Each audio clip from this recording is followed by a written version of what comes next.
Hello, everyone. It's Shane Kanto, your Wasteland reviewer, and welcome to Wasteland Talks, my weekly talk show where I talk about whatever the hell I want. And this week, deciding to talk about some books with my friend Aaron here, who is a very avid reader, along with myself. So, Aaron, thank you so much for coming on my show. Anytime. I'm super stoked to be here. Yes, Aaron, this is your second time on my channel because I know you did one of our interviews. That was probably like a year ago, honestly. I can't believe I've been doing this stuff for over a year. I'm looking at some of my shows. One of my shows is almost on episode 100. And I'm Oh like, my, killing it. I'm just like, holy crap. But so our topic today in terms of books, because obviously that is a very broad topic, we're going to be talking about some of our favorite science fiction books, which I know for myself, it's probably my favorite genre. I've always been in the science fiction. I love science fiction movies and books. And Aaron, I guess I know you're an avid reader. It's like, are you big into science fiction, or is it something where it's just like if it's like a really good read, you'll pick it up? It's the really good read because I don't know. I don't typically go for the science fiction books, but all the ones that we're going to talk about or that I'll bring up, I've loved. So, Well, that's awesome. And hopefully all of you out there who are listening will have plenty of recommendations to check out. So, Aaron, if you'd like to start, what's one of your books? okay. Um, and this book is actually probably in my top 5 to 10 overall as well. And I know before this we were talking about science fiction versus horror. So it's Stephen King, Mhm. and it's The Green Mile, which I don't know if you've read, but Yes. it's a little bit more like mystical. So I feel like a little bit more sci-fi than it is horror, even though it's still always got that element of darkness to it, I would say, Mhm. with him. But yeah, that one just really, I don't know, it just that one stuck with me. And it was just, I think I cried like the last like 20 pages. It was just so like moving and sad and like, but I don't know, just so good. And I'm trying to be careful not to give too much away too. Yeah. That is because like I've read the book and I've also seen the film, Mm. which if you're going to adapt a Stephen King novel, you should probably just get Frank Darabont to direct it since he directed Shawshank and The Green Mile. Oh, And I've never once actually had that kind of emotional reaction to a book. I've definitely freaked out reading a book. mm, Like, I I can can't handle imagine. this. Maybe any other Stephen King book. Yeah, honestly. But the Green Mile is one of those kinds of things where it does have a lot of different tones to it because you do have like there's some serious killers in this book because it's about a prison and there's some pretty messed up people. But then it's interesting because it deals with that emotional heft of like this guy's innocent Yeah. and because of the color of his skin, nobody believes him. And it's one of those kinds of things where it's like these characters are growing such a connection with this character throughout the book, It was and so so do you. nice too. Like he's, Mhm. you know what I mean? Like he was the most like lovable character, which just made it so much harder to, know that he was in there for not the right reason. So, Yeah, and it's hard for me to not bring up the film because like I've gotten emotional watching the movie before. oh And yeah. like Michael Clark Duncan was so perfect as like this is like this mountain of a man who has something special in him. And I think it's something interesting that Stephen King puts in a lot of his books is like some special kind of element to people that's like Mhm. can't really explain it, but there's just something about them. And I think that adds a whole other layer to that character. Absolutely. Like for sure. Cause and it just that's the whole thing. Like it's just kind of unfortunately, right? It's not a story that was uncommon for that time. So like that's the part where you're like, it's that layer that Stephen King can add in that makes you just Mhm. be like, yeah, but this story was just so well told. It was just amazing. Um, but I have a question too, because it sounds like so you read the book and watched the movie, so you can do both. Because I'm actually not one that can really generally generally do both. I usually either read the book or I watch the movie. So I've actually never seen the movie. Okay. It's interesting because there's a bookstagrammer that I follow, and she recently did a poll on asking people what movies are better than the book. And I got a nice shout out because I answered the poll and she did a YouTube video about it. I said Fantastic Mr. Fox, which is like the only time I would ever say that about any Roald Dahl book. Being not as good as the movie, because generally they don't do a very good job of adapting his books. Which honestly, a lot of the time they don't do a great job of adapting books into movies. And it's hard because it's such a different medium, and unless it's a really short book, their books lend too much so detail. much. Yeah, there's so much more detail in a book, right? And I have to say, actually, once I've watched the movie, I have a hard time going back to read the book though too, because I think watching the movie takes a little bit of the fun out of reading the book, only because like you know what's going to happen and you know the general storyline. So I'm kind of like, well, now I'm just reading for the details, which is a little harder. I definitely get that too, and also when you're reading a book for the first time, it's like one of my favorite things growing up as a kid was reading a book and like letting my imagination run away with it. Like the second you see a film, it's hard to separate. Like I saw The Green Mile first before I read the book, so it was hard for me to not see like Tom Hanks and Michael Clark Duncan in this. I remember this actually made me really happy because I read No Country for Old Men, which is one of my favorite films, and Cormac McCarthy is a very hard read, but beautiful and just incredible writer. It made me so happy reading through each chapter where they had the sheriff telling a story and just hearing Tommy Lee Jones's voice in my head reading them, because they only adapt one of them in the film. I didn't even realize that because when I was reading the book, and I think that's a cool thing too. It's like you read a book and realize it's like there's so much extra to it potentially. And the Green Mile film's a 3-hour film, so like they don't trim. I almost appreciate that more because it's not that long of a book either, so it means they probably got a lot of it in there. Yeah, and I remember the book because like honestly over the past couple years, if I picked anybody that I've read the most, it's definitely Stephen King. And I love his writing, and even his weirder ones where he totally was on drugs. Like probably like half the Dark Tower saga, which I just finished. Which I was gonna say, is this like your sci-fi? What are your sci-fi books like? The 3 books that I picked I absolutely love, but like honorable mention, because the Dark Tower saga is a strange mix of fantasy, science fiction, Western, horror, just everything rolled into one. There's time travel, there's interdimensions, there's gunslingers, there's monsters, there's just all kinds of stuff. He definitely went out there with it. Okay, I have a quick question, side note, but Gunslinger, is that one of his books as well? That is the first of the 7 Dark Tower saga books. I've read that one too.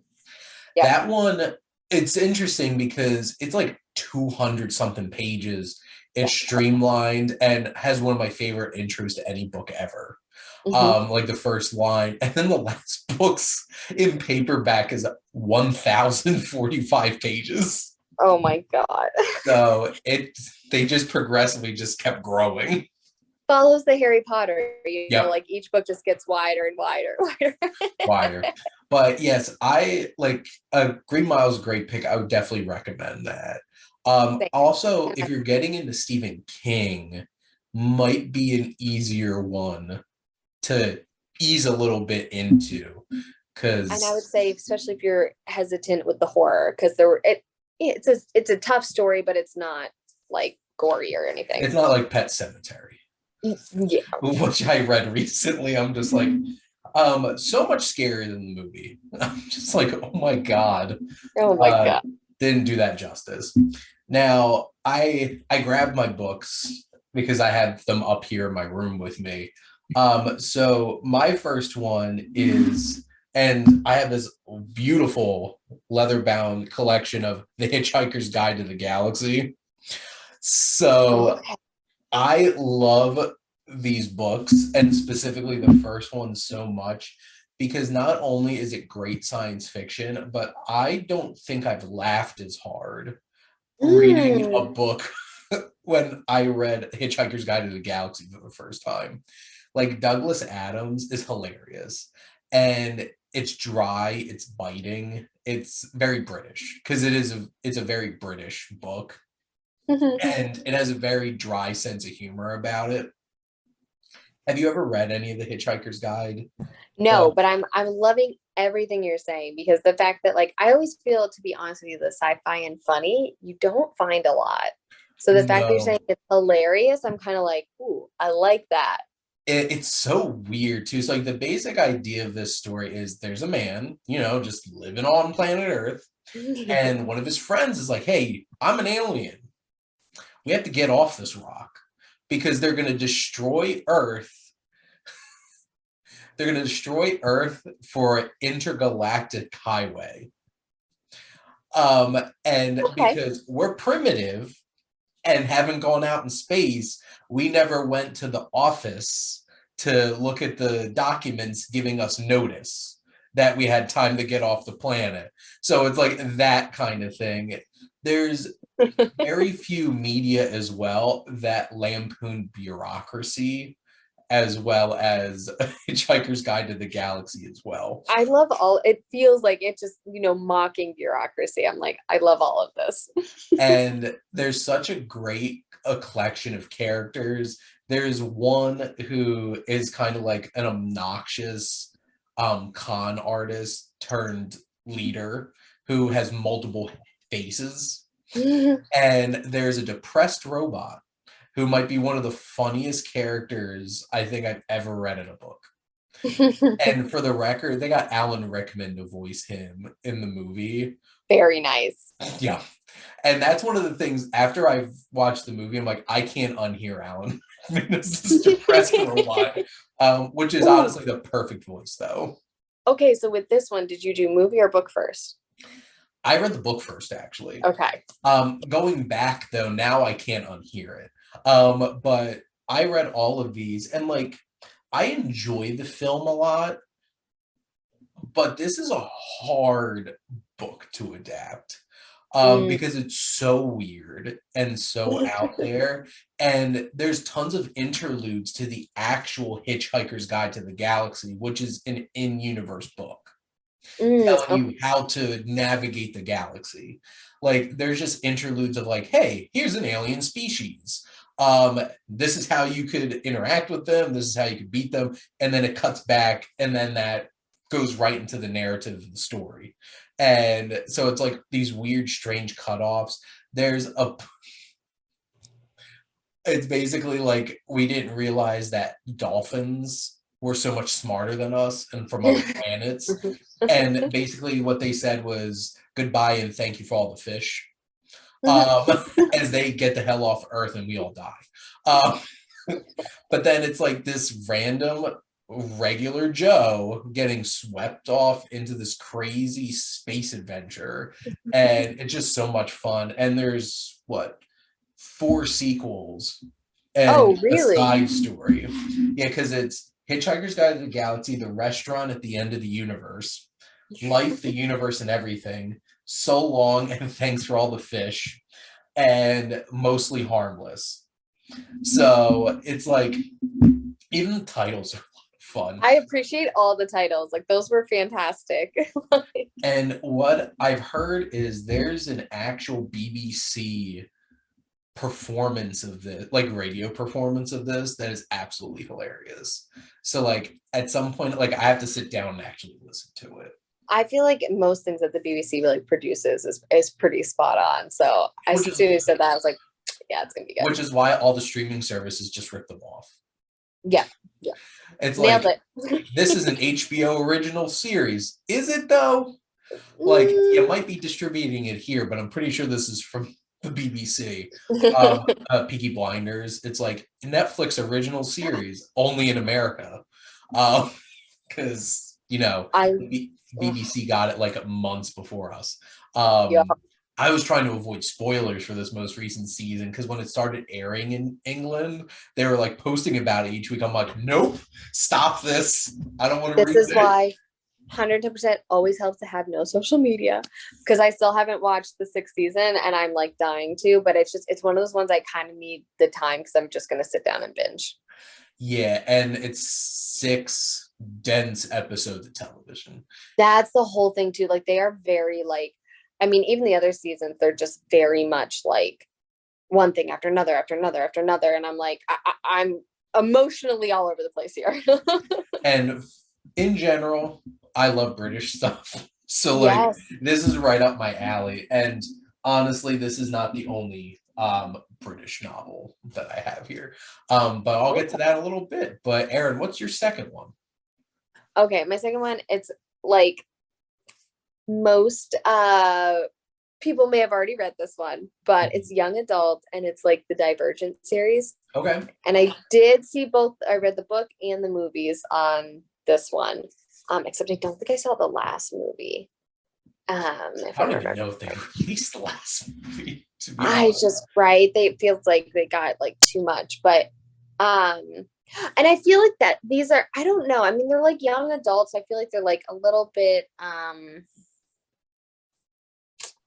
I don't know how to say it. Like they're not as like complicated or as much going on. I feel like but I still sci-fi, right? Would you Yeah, say? I don't know. because it was there's a distinct time period when a Yeah. whole string of dystopian Hmm. science fiction young adult series all came out at once.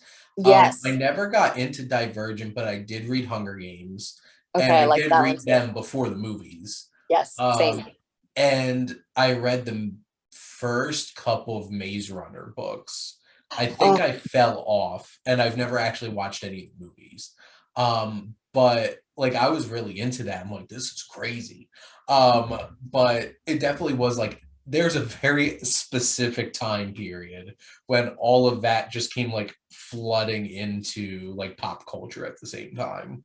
yes, and it did, and it was, I totally agree. All the same, all slightly different. I same thing. I'm like, yes, I don't think I finished the Hunger Games, but started it. The Maze Runner, I saw one of the movies, um, but they were good. I mean, to be honest, I don't think there were a lot of sci-fi groupings like that got made into movies before that. So I don't know. I feel like it was good for the kids, and I mean, I think I was still fairly young when I started it, so you know. Is I remember the first Hunger Games film came out when I was in college because Mm. they did a trip at Ryder to go see Oh. it. I did not go because honestly, for some reason, I didn't even know about it. And all my friends told me, it's like, oh, we're doing this tonight. I'm like, when the hell is this? Where was my invite? I guess I completely flew under the radar on that one. But I remember very distinctly because, like I mentioned, I haven't read the Divergent books, but like I feel like I've seen parts of the first movie, so I like got a general Yeah. gist of the idea. But like, what's the general idea of this particular dystopia? Well, so there's like four factions, and once you turn, I think it's probably like something like almost like becoming an adult, turning 18, you pick which faction you go to. And this girl picked like, and I'm gonna forget the name, but she was with like the Harvest faction, was like what she grew up in. And she ended up going with the ones that were like the warrior faction, which was just so out of character. And she had no, like they don't really integrate much. So she didn't have like any idea of what she was signing up for. Mhm. But it's one of those like classic kind of ones of like, oh, like she's failing the classes and then she starts like, working harder and Mhm. one-on-one trainings and like, passes the classes. um but I know that it starts to get to a point too where it's like there's erudites, which are like the smart, like the intellectuals, and they start trying to take over all the other factions and get them all under the under their control. So that's kind of how the Smart series people. progresses, right? Who needs them? Um, so that's like, I feel like that, and I think that doesn't really happen until maybe book two. So it's like kind of classic, maybe, I feel like it's a pretty strong theme that you can see in other series and or books, but I just thought they did a really good job with it. I like Shailene Woodley, so I like, because I'm picturing all the movies now. Like I know I read the Yeah. books, but it's that same thing of like the movies are like clouding over it. This Theater James was in that too, right? Yes, for all the ladies out there. Who I just saw pop up, well, in two big things recently. Because I know he was in the new HBO The Time Traveler's Wife. Okay, Because I'm a he's a little time, upset they're remaking that, but it's okay. Sorry. it's all out there. So if you want to watch all the episodes, it's on HBO Max now. And then he was just in a new British rom-com, Mr. Malcolm's List, and he's just he's like a side character that don't even feature in the trailer at all. I'm like, wait a minute. Theo What's going James on is here? kind of like fell off since his Divergent days. He And has, right? it was in like I remember Divergent so much because that was the movies were at the time like that bubble was bursting Yes. because they failed at the box office like the second or third one to the point where I think they were going to release the last one on TV. Oh, really? That's like really bad though. That's like Yeah. pretty cool. And then I don't even know if it ever got released, to be perfectly frank. Oh, But like I felt like they were trying to adapt anything that could catch like Hunger Games. well, and sometimes I could catch Hunger Games, and sometimes I get the feeling, and you're more the movie guy, so you have to tell me if I'm wrong. But sometimes, like movies these days, I feel like they're always either trying to adapt a book or readapt a series. I'm kind of like, can't you guys write something original? Like, That is the biggest complaint from like any movie fan is like you don't make anything original anymore. But the yeah, thing is they are just following the box office. yeah. And like what are the biggest movies or comic book adaptations and like properties that have built-in audiences. So like there's not a because like the biggest movie of this year was 30 something year old sequel to Top Gun. Oh, I've heard that was amazing, by the It way. was amazing. Like Yeah, if you're gonna make a sequel almost 40 years later, do it like this. yeah. It was great, but like it's the thing, it's like people want sequels and like that kind of stuff, and which is why I appreciate people like Jordan Peele Hmm. who make crazy, weird, original kinds of content. I'm a big fan of like A24. They're like weird movies, but like at least they're fresh and original Yeah, and different. different, right? Um, Different. but yeah, it's very interesting because like I feel like ever since Harry Potter came out, they've been chasing YA book series because like Percy Jackson, those Oh, movies killed me inside I because hated them, and I loved the books. I loved those books. Oh, huge fan. And Disney Plus is releasing a new series adaptation of it. They better not mess it up again. thank you. Agreed. Apparently Rick Riordan is much more involved in this one, so I hope Good. that is a good thing. I um hope so too. we'll see. Hmm. I'm gonna hold my breath until I actually my second book that I wanted to share is I think people might be surprised to realize this was actually a book too, and not just like because there's a bunch of movies that's like let's make a novelization of the movie. Yeah. Mine is 2001: A Space Odyssey, and which Mm. is because Aaron, have you ever seen the movie?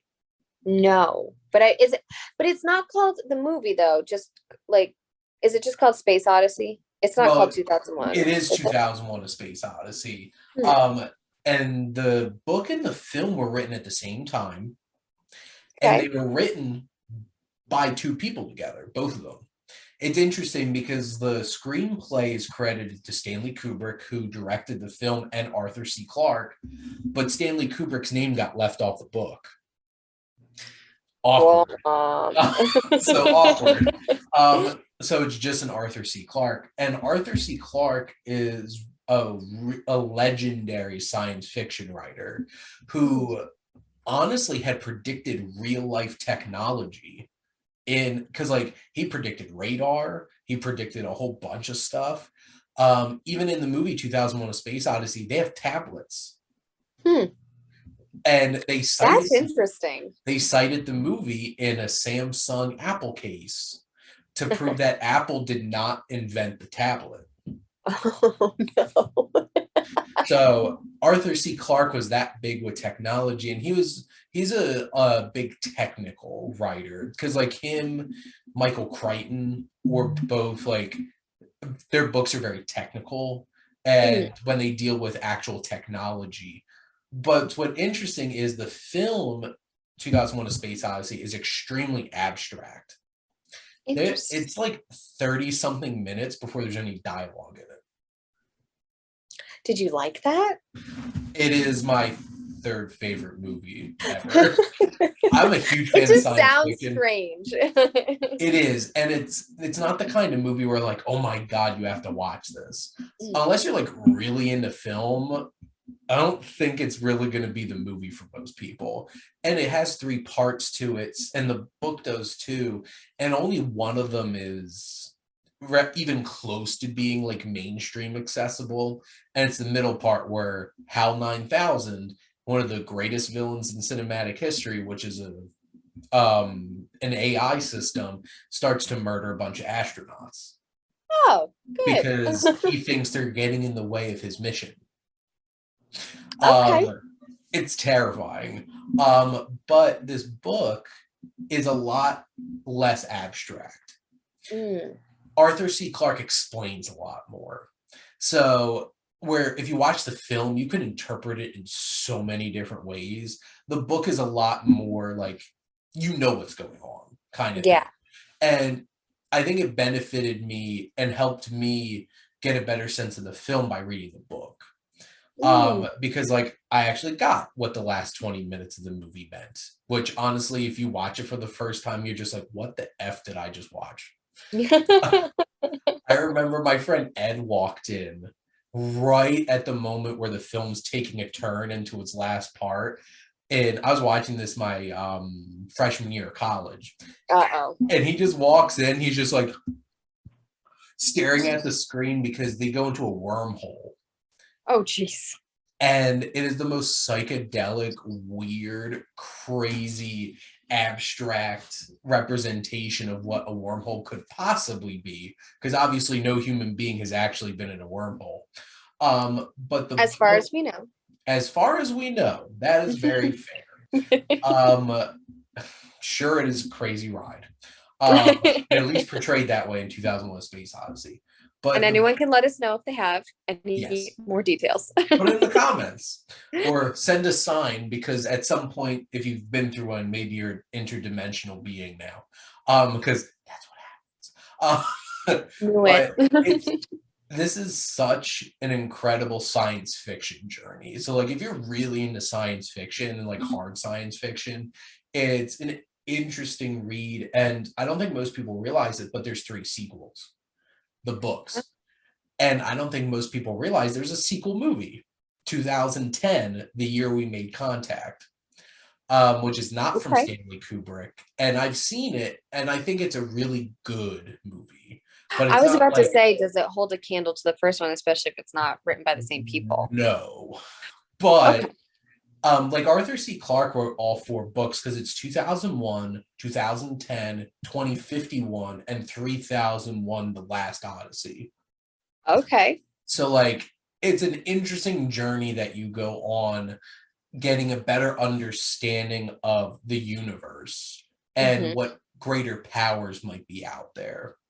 And because there's wormholes, there's strange monoliths that bend space and advance. Because like one of the most famous parts of the film is you start in the dawn of man. So like these are all like pre-human beings, pre-Homo sapien beings, and there's a strange giant black smooth monolith that just shows up out of nowhere, and all these like ape beings are like freaking the hell out, and then all of a sudden they can use tools and Hmm. walk on their hind legs. And it's a story of the advancement of humanity. So it's Okay. like, it's big picture. Like, Yeah, yeah, yeah. there's not really any characters per se that you're going to be like, oh, I love this character. Not really, because they don't really spend a whole lot of time on that. But it's one of those kinds of like bigger, Overarching story is more what drew you in. yeah. Okay. So it's not the most accessible, but it is a very interesting read. Okay. All right. I'll put it on the list. That sounds I like it. I like it. Okay. Honestly, if you're going to, probably read the book first if you're going to check out the movie, because it'll help a lot. I always try to do book first, which also then tends to mean I don't get to as many movies because I'm like, well, the book was better. But maybe I'll I get to. I think from like a filmmaking standpoint, I think the film is a better film than the book is a book. And Okay. I think it's because like Stanley Kubrick's one of the greatest filmmakers ever.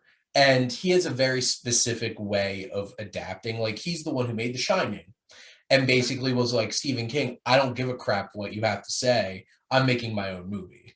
Mm-hmm. And which is why Stephen King hates The Shining. Oh Uh, God. Okay.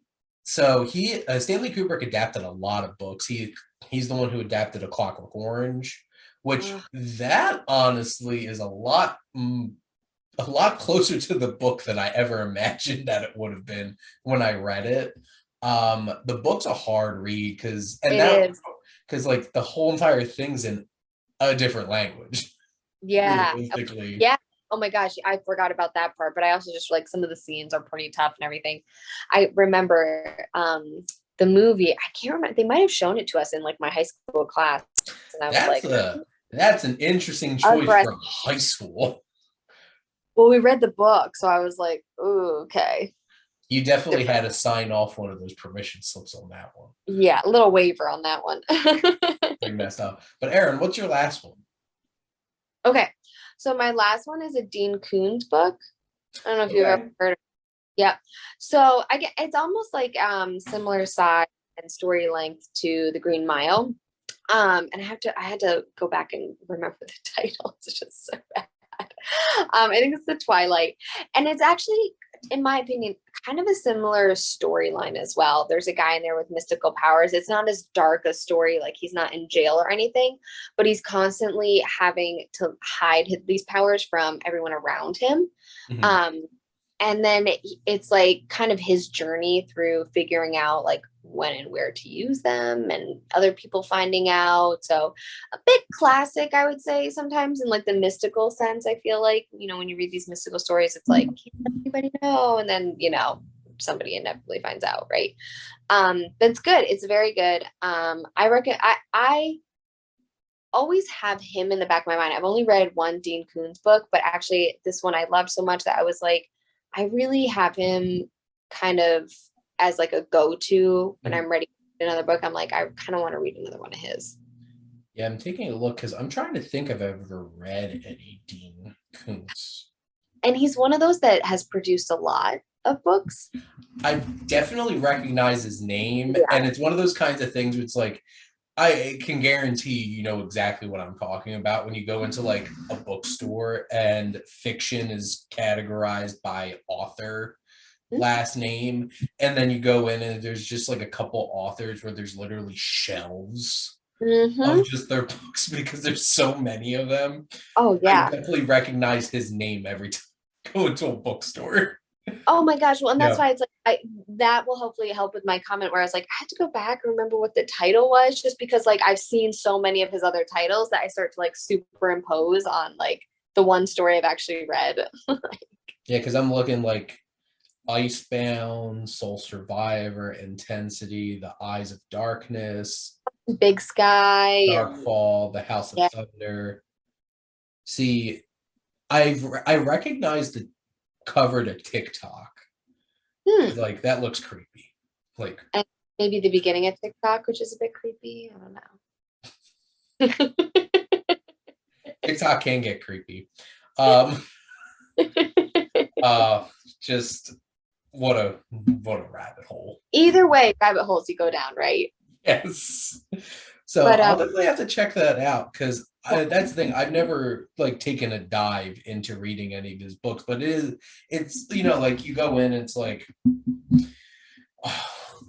obviously Stephen King has just like shelves of books, and like of course they're gonna have tons of Stephen King novels, and like James Patterson just has like Yes, a James whole Harrison. entire bookcase of just his books, which is interesting because I read some of his young adult books that he co-wrote with people, and I'm like, they probably wrote it and you just kind of slapped. Yeah, probably for more book sales, maybe. I've heard a lot of things about James Patterson being that kind of person. Really? Oh, But I'm not going to throw around a whole bunch of shade on my show that I have no idea about. But like, that's the kind of thing where it's just like, did you really write this, or just like collaborate? And there's like the adventure section. There's like 50 million Clive Cussler books everywhere and stuff like that. But I have to check out some Dean Koontz then, because I definitely haven't read any of his. Well, and I would say too, right? So Stephen King, who, obviously we like his books, the one I've read. But I would say his are definitely like deeper, more emotional. Like when you're in that book, you're in that book, right? The Dean Koontz, I feel like it's good. It's just a little, I don't want to say fluffier, it's not the right word, but it's a little bit shorter. It's a quicker read. It's more like kind of in and out of the world and the universe. And I'd say perfect for like a beach read. So if you like grab one for, your next beach day, it's kind of perfect. I feel like it's the kind of thing where it's just like, because if you read a Stephen King novel, you're going to get added layer of emotion, and because like that's what he does. Like he'll find it somewhere and just hit you with it. But like other books and films, it's like they're just going more for like the genre feel of it, and it's just like that's perfectly fine too. If I get all the thrills that I want out of it, then there you go. All good. Yeah. My last book is definitely one of those books that I'm pretty sure almost every single human being in America has been forced to read in school, and that is 1984. It's a good one. It's a good one. Is my favorite book.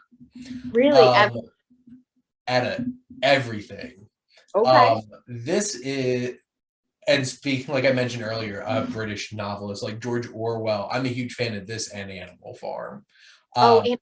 Great. I like Animal Farm a little better, but all good. Because like the whole entire idea of 1984 is this dystopian future where it's just like we can't think for ourselves, we can't feel for ourselves. We're stuck in this just endless bureaucracy of government. You have Big Brother, which God, sometimes I hate the legacy of 1984 because everybody and their brother just throws around stuff from 1984, acting like they're so poorly done to. And it's just like Big Brother's watching. I'm like, have you even read 1984? Yeah, come on. Come on. But like the whole entire idea of like that poster of that man with the mustache and just saying Big Brother is watching is such like an iconic thing. The double think, and basically it's like we could tell you whatever we want you to think. Yeah. And you're gonna think it.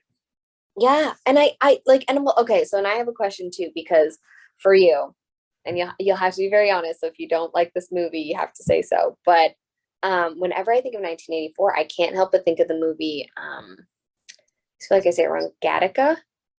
Oh, Gattaca is an interesting one because it feels similar. And I was thinking like the point of like there are so many sci-fi books and movies that borrow so much from 1984 at this point, and Gattaca has a unique spin on it with the whole classism thing and job assignments, right? And and being able to go into space, but like only a certain class of people are allowed to go into space. And like that's an interesting, like pretty young Ethan Hawke and Jude Law in that movie. Because like that Yeah. came out in like the late 90s. Mhm. And I know the film Equilibrium, which was that movie is so interesting because narratively and thematically, it's big ripoff of 1984, and visually, it's a giant ripoff of The Matrix. It Mhm. came in the early 2000s when it's like everybody was trying to remake The Matrix, like that Oh, style, bullet time and stuff like that, yep. and like it's really derivative, but I like it. Um, and that's a thing, because after a while, how original can you really be? Right. It's just as soon as you were going on about how like, oh, everything got ripped off from 1984, and I was like, well, and it's so funny because I was gonna bring up Gattaca because I'm like, whenever I think 1984, I think about Gattaca, and I know they're different, but they're like slightly similar to me too. So I'm always like, just that classism, that Big Brother controls everything. So I don't know, but it's I don't know. I feel like they all have that underlying theme of Big Brother. Well, and the idea of like, and it's interesting too because it also deals with bureaucracy and government, Mhm. and obviously in a much bleaker and less funny way than Hitchhiker's Guide to the Galaxy. Because I don't think I laughed once reading 1984. I would Um, hope not. but it's one of those kinds of things where like don't go into this expecting a happy ending, Right. You kind because of know. you're not gonna get one. It's one of those like spirit shattering kinds of stories because that's what it really is about, because it's like this person with every last stitch of themselves is trying to fight for them and Mhm. their ability to be a human being and feel and everything. And it's a cautionary tale of like, this is what this kind of life and society could do to people and just Yeah. break you down. Yep. And it is like, I don't think anyone's ever going to accuse Orwell of being an optimist No, I when it don't think comes to so. things, because like whether it's No. Animal Farm or 1984. Neither of them are Bleak sending you home outlook. happy. Bleak outlook. Bleak outlook. And it's so interesting too, because like the idea of like something that can be so influential that it's like, I can guarantee you, if you handed this book to like a 20-year-old right now and say that their school didn't have them read this, and then they read this, it's like, oh, well, this is just yada, yada, yada. Well, Mm. yada, yada, yada ripped off 1984. Um, and Yup. it's such an interesting generational kind of thing, because I always like this example because I don't know if you remember this movie coming out in like 2012 ish. John Carter was this big space adventure from Disney, and it bombed like Okay. hard. Interesting. And so many people are like, this is just a ripoff of Star Wars. This is just a ripoff of this and this. John Carter from Mars is written by Edgar Rice Burroughs from like the early 1900s. Like pretty sure it's a little bit more of an original thought then. But the issue is that our society has seen the products of these early works to the point where the early works don't seem original because Yep. we have internalized so much what has been influenced by them. So with you saying all this to it, I did have the thought just now, like, well, was 1984 the original? Or was there something else right Well, before it's that? interesting because this was written in 1949. Yeah. So like it's like obviously books were being written in like the 1800s, and like I love, so growing up, and I guess this is a nice time to throw out some honorable mentions, but like growing up as Mhm. a kid, I was a huge Jules Verne fan. Okay. Like I read 20,000 Leagues Under the Sea, Trip to the Moon. Um, all of those books, and especially 20,000 Leagues Under the Sea. I love that book. It was one of my favorite books growing up. And he had a submarine in it. That's so, like, that's pretty impressive. And because it's like the Nautilus, it's like the iconic literary submarine. And like this was like, and he wrote a book, Trip to the Moon, in the 1800s, before we ever like even thought we're really pursuing it. Like, yeah. And those kinds of visionary things, and like H.G. Wells with like War of the Worlds and stuff like that, is like Aliens. Basically any alien invasion movie on some level has some influence from like War of the Worlds. And then of course they still adapt War of the Worlds, because like even Tom Cruise was in War of the Worlds, and that was like 2005. And it's that kind of thing, that those early works of like science fiction influenced so much. And I read, because like when I was a kid, I read a lot of classics, and like I used to read them all the time, and those really stuck with me. And you know, I'm thinking back, like I read 1984 for the first time. I think probably high school. I think I read it in middle school, because like I knew I was going to be reading it in school, and I'm like, I'm gonna read it before. I'm gonna get ahead of the curve. Yeah, because like I was an avid reader since I was a little kid, and honestly, I was probably reading above my age grade a lot growing up. I mean, 1984 in middle school, that's pretty advanced. And it's interesting, because it's like I had the same experience with films. It's like sometimes you watch a film when you're younger and you can't possibly appreciate everything that's going on in it, and then you watch it later in your life. And an interesting thing is I've never been one to reread books. Me either. It's tough. Like, I wish I was, because to be honest, my memory, I feel like, is going at, the ripe young age of 28. It's like already, like, I can't, like, I had to look up Dean Koontz. Like, I'm just like, I can't remember everything I have read. So I wish I was a rereader, but I'm really not. And the tricky thing too is, and I think that's one of the, because I had a point in my life where my thing wasn't movies, it was books. I literally slept in a twin-size bed until I was in college to make more room in my bedroom for bookshelves. Yeah. Yes. I was the same thing. I mean, I used to, like, every weekend ask for money to go to the bookstore. I mean, and I eventually got better about going to the library, but I was like, my parents were like, my God, like, come on. And I'm like, and I got to the point where I was in high school, I was like, it's not drugs. So like, I was very lucky, because like I didn't have a whole lot of money growing up, and my mom, when she did have some extra money, was always supportive about buying me books. Yeah. Because what better thing to buy for a kid, right? Reading's important. Yeah. People. Get after it. You've got all these recommendations now. Like, you got to read to your kids. Yeah. Make sure they like reading. My brother reads to his kids, because I think one of the most surprising things about my brother is that he's an extremely avid reader. I don't think most people would expect that from him, but like he does read a lot. And I, like, especially now, I try to read a variety of things, because like I read some stuff for work, so like stuff related to like learning and stuff like that. There's new information all the time. It's like, how can you not want to keep up with it? I read business books, like, not like business, like texts, textbooks, but, just different types of things about leadership that are coming out. It's just, how do you not, keep up with it?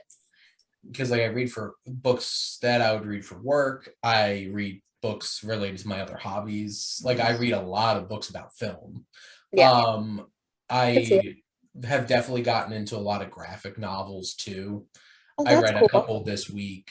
And I read some nonfiction. I'm reading a cryptozoology book that I bought in Portland at the Cryptozoology Museum. I've always been fascinated with like mythical creatures and like if they exist, because like the whole entire thing's about like Sasquatch and Bigfoot and the Loch Ness monster and stuff like that. I listened to a whole podcast and apparently Bigfoot's real, so I'm just saying. Yeah, apparently when I went to the Cryptozoology Museum, my foot is the size of an adolescent Sasquatch. They're out there, man. I would not be surprised. And then obviously like fiction, like I just finished reading The Dark Tower, which is the last of Stephen King's series, and that had one of the most shocking endings I think I've ever read in a book series. And I'm just like, floored me. I'm just like, what the hell is this? In a good way or a bad way, though? Did it ruin it for you? Oh, no, it blew my mind. I was just like, what? And it's interesting because I've seen and read those kind of endings before. Mm-hmm. But I can guarantee you they probably happened after the Dark Tower kind of thing. And back to our conversation earlier, it's all about context. Yeah. And, you know, I was born first? in 1991. There's plenty of things that were created before I was even born. But Erin, I really enjoyed this conversation. I had a lot of fun talking books, and I would love to have you on again. I'll let you pick the genre next time, because obviously this is one that I really cared about, and obviously you know what, it was surprising that it was easy for me to pick my three, because these are all three of them legitimately some of my favorite books. Oh, I love that though. And I like hearing the recommendations and your recommendations. I know, I hope it wasn't obvious that like I don't read a ton of sci-fi. But I don't know. It's nice to dip in and out of different genres. Like we were just talking about, you got to hit all of them. So this was great. Because like 1984 and 2001 are two of my top 5 favorite books, and like some of the other ones, like little horror in there. I've always been a huge fan of I Am Legend, and my God, stop adapting movies that ruin the book. Do it right or don't do it at all. They've done 3 of them, and none of them do the book justice. I know. None of them. And I'm very picky about it because how much I love the book. And I love Lord of the Flies. Which so good. They have adapted well into movies. I literally just rewatched that last weekend. Those little shits. Nice little light TV watching. Yeah, nice little kids who turn into complete barbarians left to their own devices on an island. That's okay. That's society in a nutshell. Exactly. I was going to say, perfect. Yep. It's what happens. This is why we can't have nice things. But we can't have nice conversations about books. See, like that segue? I thought it was a very nice wrap up. But Erin, thank you so much for coming on. Yeah, thanks for having me, Shane. This was great. And thank all of you for tuning in and supporting your Wasteland Reviewer.